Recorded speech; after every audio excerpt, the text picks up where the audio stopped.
Mheshimiwa Mwenyekiti wa kamati ya ujenzi wa msikiti huu pamoja na viongozi wote, viongozi wangu wa chama, wakina mama wenzangu, lakini na vijana watoto wetu, mimi awali ya yote napenda kuchukua nafasi hii kumshukuru Mwenyezi Mungu kwa kunirudisha tena Malinyi kwa mara nyingine, lakini pia kuja kutembelea msikiti wa kata ya Mtimbira.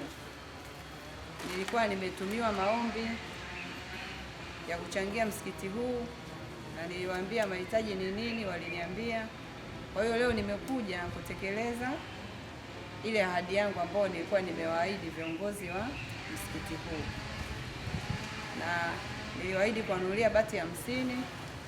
Kwa hiyo nimekuja na hizo bati 50 ili wakazikamilishie pale ambako pako wazi, japo wanasema mahitaji ni bati 80.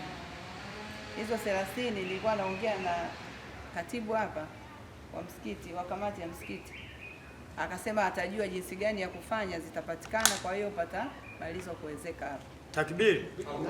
Takbir!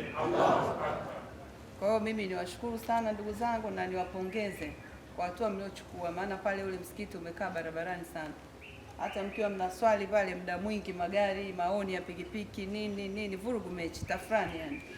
Kwa hiyo huku kumejificha, kuko sehemu nzuri na mmejitahidi, msikiti mmejenga mkubwa na ni wa kisasa. Kwa hiyo mimi niwapongeze sana, kwanza kwa kufikiria kujenga huu msikiti kutoka kule mlipo, lakini pia na kuendelea kupambana mpaka leo umefika katika hatua hii. Mimi nawapongeza sana sana sana, lakini na ukikamilika na mimi nitanunua vile vitabu vile vya kuswalia vile na mikeka nitakuja kuchangia tena. Takbir! Sio kama hapa ndio nitakuwa nimeishia, hapana. Tutakuwa tunaambizana hapa na pale, nitaleta na mimi ile mikeka ya kuswalia ile mikubwa pamoja na vile vitabu vile vya kuswalia vile.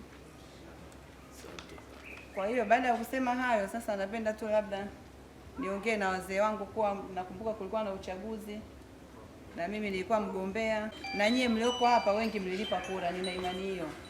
Kwa hiyo nitumie nafasi hii pia kuwashukuru sana sana kwa upendo wenu, kwa kuniona nafaa kuiongoza wilaya ya Malinyi, na mimi nasema ninafaa na sitawaangusha. Niko bega kwa bega na wananchi wa Malinyi na viongozi wa dini zote za Malinyi.